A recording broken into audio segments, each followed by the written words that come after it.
Termasuk seorang suami, bisakah seorang suami untuk mengingat wajah si istrinya seperti apa? Kadang-kadang ingat hanya sepersekian detik, ternyata ingat sama yang lain. Apalagi ini sama dengan mengingat kepada Allah Subhanahu wa ta'ala. Laisa kamitslihi syai'un, yang tidak bisa diserupakan dengan yang lainnya. Tidak berupa, tidak ada wujudnya. Bagaimana mungkin kita bisa mencintai Allah sementara Allah itu tidak berwujud? Makanya harus dilatih dari sekarang bagaimana kita pada saat melaksanakan ibadah sholat minimal kita harus bisa khusyuk. Kapan sholat itu bisa khusyuk atau kategorinya seperti apa? Yang pertama adalah qoblas sholat. Yang pertama qoblas, kita bisa sholat khusyuk, satu adalah qoblas sholatnya, perhatikan. Yang kedua indas sholat. Yang ketiga ba'da sholat.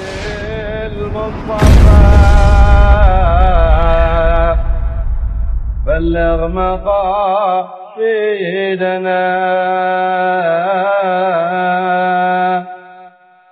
يا ربي بالمصطفى بلغ مقاصدنا. Bismillah, assalamualaikum warahmatullahi wabarakatuh. Waalaikumsalam warahmatullahi wabarakatuh. Alhamdulillahilladzi an'ama alaina bil imani wal islam. Allahumma ij'al ya Allah fi hadhil hadirin amin min ahlil ilmi wal khair amin ya Allah wa istiqamah amin wa ahli sunnah wal jamaah amin ya Allah wa ahli ma'ruf wa al jannah bi rahmatika ya arhamar rahimin amin. Yang sama-sama kita hormati, kita muliakan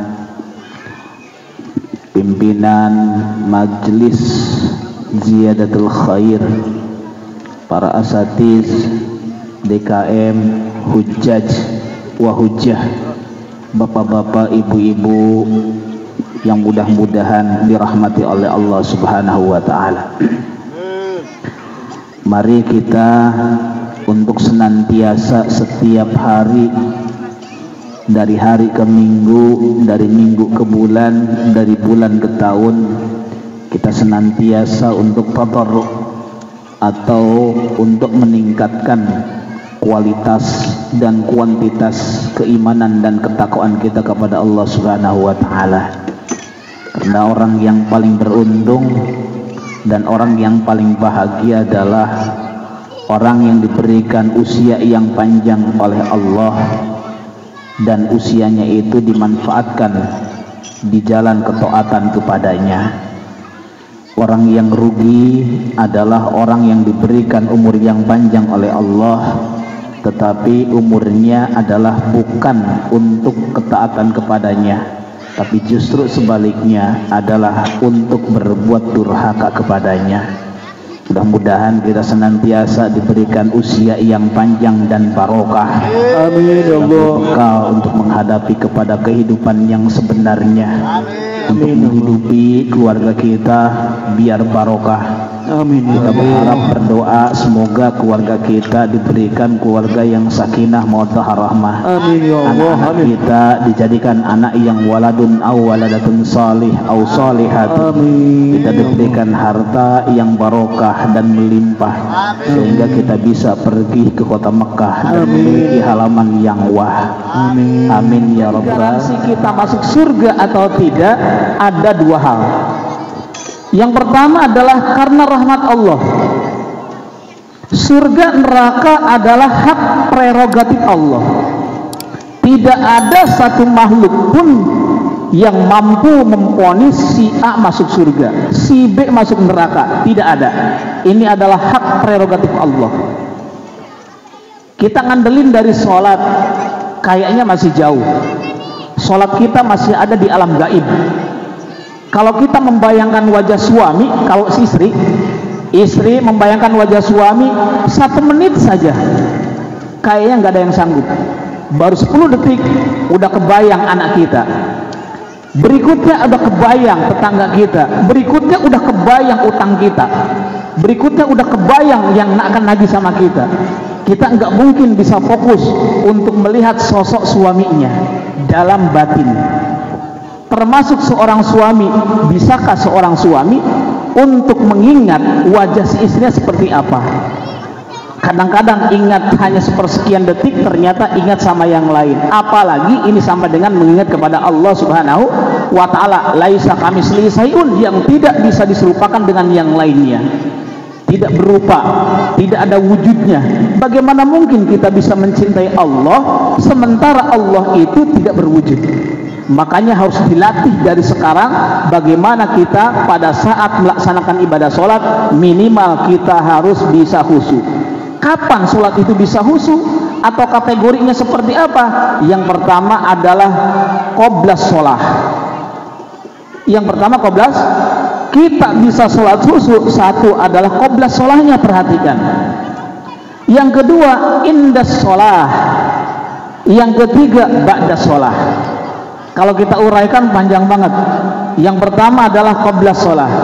Sebelum kita sholat, SOP-nya kita perhatikan, standar operasionalnya, wudhunya benar apakah tidak, kemudian wudhunya sempurna apakah tidak, bacaannya bisa atau tidak.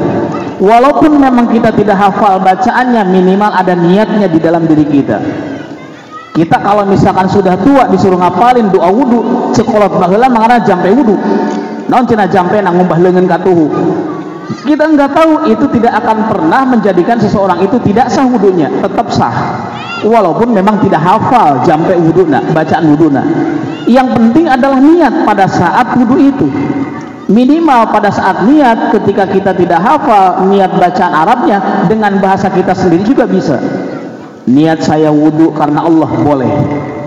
Jadi jangan pernah kita mengklaim, wah si ibu itu katanya udah lama-lama ngaji tapi teu apal keneh jampe wudhu, itu sah sholat aja. Dari mana dasarnya? Nggak ada. Yang paling penting adalah bagaimana kaifiyat wudhunya. Kaifiyat itu tata cara wudhunya. Itu adalah qoblas sholat. Misalkan ya Bu ya, misalkan begini. Kalau kita wudhu, mohon maaf, biasanya pada saat kita kumur-kumur, air itu hanya sampai begini. Nah, air itu hanya sampai di mulut. Tapi anjuran yang sunnahnya adalah masukkan ke dalam hidung. Wudhu. Nah, kita pernah enggak menempuh seperti itu? Kalau belum pernah menempuh seperti itu, berarti qoblas sholahnya harus disempurnakan dulu. Orang lamun wudhu pasti minimal ada ujung kana irung, minimal itu menyentuh kepada hidung. Wudhu pada saat kumur-kumur. Kalau kita biasanya wudhu itu hanya cukup sampai mulut, itu sah. Hanya itu adalah akan terjadi yang namanya khilafus sunnah, meninggalkan sebuah pekerjaan sunnah. Seperti halnya kemarin ketika zaman COVID. Ketika zaman COVID, banyak orang yang sholat dengan menggunakan masker hidung, sah. Yang tidak sah adalah maskernya dina jidat. Masker dina jidat kakarak henteu sah. Hanya dengan masker dengan melalui ditutupnya hidung sah, tetapi fadilah sunnahnya nggak ada, pahala sunnahnya nggak ada. Kenapa? Karena pada saat sujud anggota tubuhnya ada berapa sujud?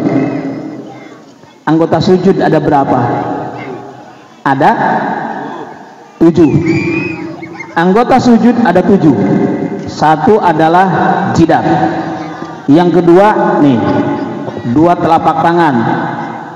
Berarti 3. Yang keempat, yang kelima lutut. 6, 7 jari-jari harus ditekuk. Jari-jari harus. Jika itu tidak ditempuh dalam masalah rukun, maka sholatnya fasidun, rusak. Nah, ini adalah pada saat indah sholahnya.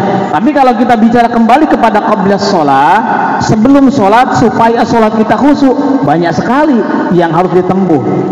Misalkan ada yang namanya sunnah qauliyah, sunnah ucapan. Ada saktah, ada sunnah saktah dalam sholat. Bukan hanya di dalam pembacaan surah Yasin saktah itu. Kita yang dikenal saktah itu pada Al-Quran. Misalkan dalam surah Al-Mutaffifin ada Nanya, qalu bal rana ala qulubihim bima kanu yaksibun. Sakta, berhenti sejenak. Ada di dalam surah Yasin. Kumaha tah surat Yasin tah? Qalu ya wailana man ba'athana min marqadina hadza ma wa'ada ar-rahman wa sadaqal mursalun. Kalau sakta dalam panjang Al-Qur'an, ini adalah wajib untuk berhenti sejenak dan tidak nafas. Tetapi kalau sakta dalam sholat, ini adalah harus berhenti dan diiringi dengan nafas. Misalkan Salli fardu isya'i arba'a raka'atin mustaqbilal qiblati adaan lillahi ta'ala Allahu akbar. Ada jeda dari takbiratul ihram menuju iftitah, itu yang namanya sunnah saktah. Allahu akbar, berhenti. Bagaimana ukuran berhentinya? Seukuran kalimat subhanallah. Subhanallah, kira-kira subhanallah ukuran panjangnya, baru kita Allahu akbar kabira walhamdulillahi katsira wa subhanallahi bukratan wa asila, terus wa ana minal muslimin. Cukup sampai di situ? Belum cukup. Kalau Imam Al-Ghazali untuk melaksanakan ibadah lebih khusyuk lagi, ditambah dengan doa, Allahumma inni a'udzubika min an tasudda anni wajhaka yawmal qiyamah, Allahumma inni ahyini musliman wa amitni musliman. Baru Al-Fatihah. Pernah begitu? Belum, makanya sholatnya belum bisa khusyuk. Sholatnya berarti belum bisa. Qabla sholahnya kita tempuh, indah sholahnya kita tempuh. Itu adalah ada hal-hal yang harus diperhatikan kalau menurut di dalam kitab ini. Nah, ini adalah indah sholahnya harus kita tempuh. Kalau misalkan bapak ibu bacaan begini, Bismillahirrahmanirrahim, Alhamdulillah Rabbil Alamin, Ar-Rahmanirrahim, tidak diselingi dengan nafas, maka batal sholatnya. Atau biasanya kalau bapak sekalian, biasanya kalau di masjid begini, di masjid ada seseorang yang posisinya sebagai masbuk atau orang yang ketinggalan rokaat, kemudian dia bangun setelah imam yang pertama, Assalamualaikum warahmatullah. Saya nanya, Assalamualaikum warahmatullah yang paling bagus yang seperti apa? Apakah Assalamualaikum warahmatullah, atau Assalamualaikum warahmatullah, atau Assalamualaikum warahmatullahi wabarakatuh? Nu mana nu alus? Orang rata-rata nu mana? Apakah Assalamualaikum warahmatullah, atau nu kadua Assalamualaikum warahmatullah, atau nu katilu Assalamualaikum warahmatullah wabarakatuh? Nu mana tah? Kita kaji secara kafah, secara utuh. Ibu ada yang perdana nggak begini? Assalamualaikum. Ada? Nggak ada. Ada yang kedua, Assalamualaikum warahmatullah. Ada? Ada yang begini, Assalamualaikum warahmatullah wabarakatuh. Ada? Hah? Nu mana tah? Nu alus nu mana? Cek saha. Hal semana. Yang bagus itu yang kedua, yang ada di dalam kitab Fathul Mu'in.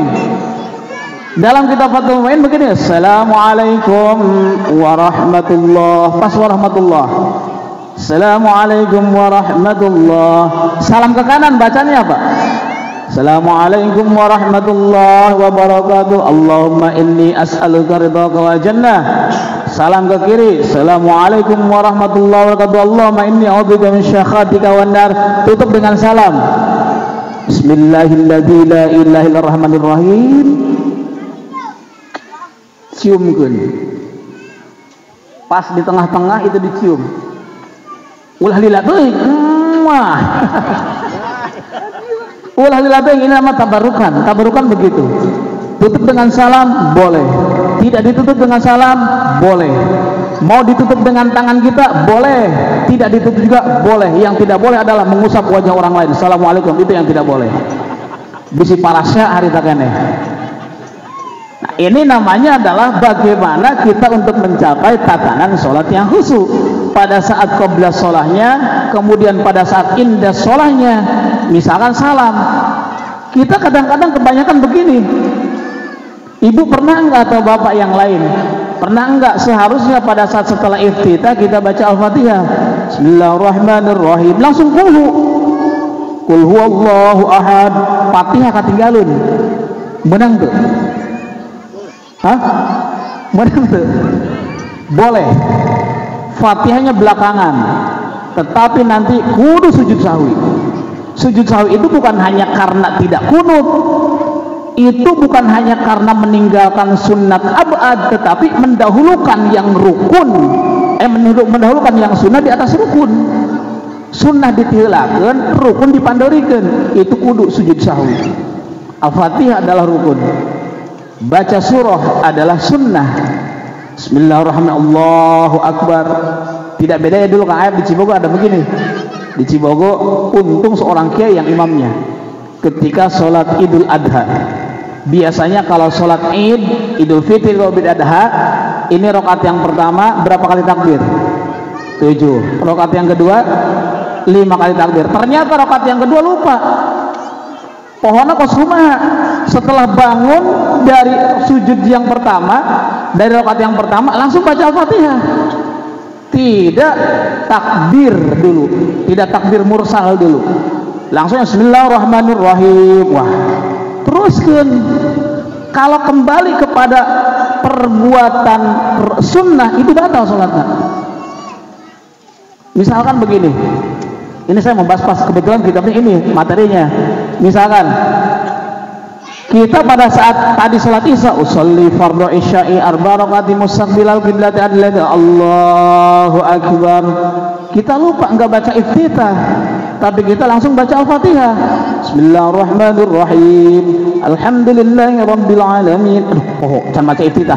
Balik kana iftitah. Poho jeung Allahu Akbar, batal salatna. Itu batal salatnya. Kalau sudah masuk kepada rukun, teruskan. Kenapa? Karena sunnah ini tidak bisa menjadikan batalnya seseorang ketika ditinggalkan, kecuali kalau yang sunnah abad ditinggalkan. Sunnah abad satu apa? Hiji sunat abad. Hiji adalah kunut. Itu sunnah abad. 2, duduk tasyahud awal. Hanya yang jadi masalah itu adalah pada saat sujud sahwinya. Biasanya ketika kita sujud sahwi, biasanya ketika kita sujud sahwi, mohon maaf kalau saya praktekkan ya, mohon maaf banget. Kita misalnya begini, tahiyat lil alamina innaka hamidum majid. Kalau bisa tambah ya, Allahumma inni a'udzubika min azabil qabri wa min azabin nar wa fitnatil mahya wa mamati wa fitnatil masyiddil dajjal. Allahumma inni a'udzubika min al-masam wa al-masayyi sabaya yasira. Tanggeus. Sakit itu apal tuh? Ente maka terhusu deh sholat. Ketika pada saat misalkan fil alamina innaka hamidum majid tadi waktu sholat subuh enggak ada kunut, langsung kita sujud sahwi, bacanya subhana ma la yanam wa la yasub. Duduknya adalah bukan tawarruk tapi iftiras. Sekali sujud lagi subhana ma la yanam wa yasub, subhana ma la yanam wa yasub 3 kali. Tetap iftiras. Assalamualaikum warahmatullahi. Posisinya dalam keadaan duduk iftiras. Kita biasa duduknya duduk tawarruk, duduk kos tahiyat akhir. Kudu nama kos tahiyat awal. Makanya kita perbaharui lagi ibadah sholatna. Makana loba anu sholatna henteu mencapai inna sholata tanha anil fahsya'i wal munkar. Sesungguhnya sholat itu mencegah perbuatan keji dan munkar, tetapi prosedurnya juga jarang ditempuh, kan begitu. Kalau bapak-bapak, ibu-ibu misalkan nih, rata-rata kalau bapak nih pakai sorban begini, nempel, kita sujud di atas sorban, batal? Batal jelas. Kalau tidak ingin batal, purageun, jatuhin, plek, mau batal iya, sok sanajan di sujudnya di atas sorban itu. Termasuk kemarin banyak yang sholat covid pakai sepatu, terus hiji kasiunan, aduh si nular aja ya, padahal itu iya. Pada saat sholat covid banyak manusia yang meninggal, banyak jamaah covid yang meninggal, kemudian yang menyolatkan itu pakai sendal, yang nyolatinnya itu pakai sepatu. Secara hukum syariat itu tidak sah sholatnya, kecuali kalau sendalnya, kalau sepatunya dilepas, diinjek orang langsung brek.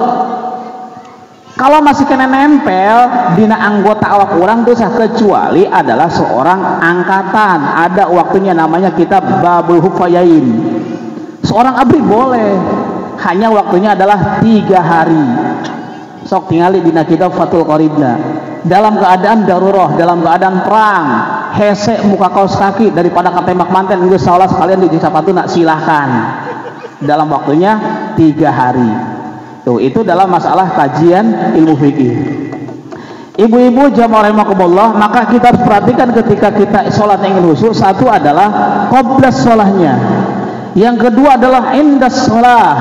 Sholat luak liuk, orang ningali kaluhur, sah teu? Sah, makruh. Makruh doang. Sholat luak liuk, sah, sah, makruh doang. Sholat bareng jeung imam, sah, sah, asalkan tong mihilaan. Jangan mendahului imam. Kalau misalkan pas bareng silahkan, tetapi ini adalah fadilah jamaahnya gak ada, maka harus imam terlebih dahulu. Ini adalah pada saat indas sholat. Yang paling berat ini bu, yang paling berat supaya sholat kita bisa khusyuk, bukan qoblas sholahnya, bukan indas sholahnya, tetapi ba'da sholahnya. Ba'da sholahnya ini yang harus kita tanamkan. Misalkan begini, misalkan ya, jangankan dalam masalah sholat, ba'da wudunya lah, setelah wudu kita sering membaca doa wudu begini, Allahumma hfadz yadayya min ma'asyika kulliha, Allahumma inni ala zikrika wa syukrika wa husni ibadatik. Artinya, ya Allah, jagalah tanganku min ma'asyika, dari seluruh bentuk kemaksiatanku. Tuh, ya Allah, jagalah tanganku dari seluruh kemaksiatanku. Kulliha, tegesna sakabehna. Allahumma inni ala zikrika, ya Allah, sesungguhnya aku berzikir mengingat kepadamu. Wa syukrika, dan bersyukur kepadamu. Senantiasa berzikir dan bersyukur. Tapi setelah wudu, setelah sholat, kita masih berani mengambil hak orang lain, berani untuk korupsi, berani untuk gosok, dan menjadikan diri kita muflis. Beda bu antara muflis dan mukhlis.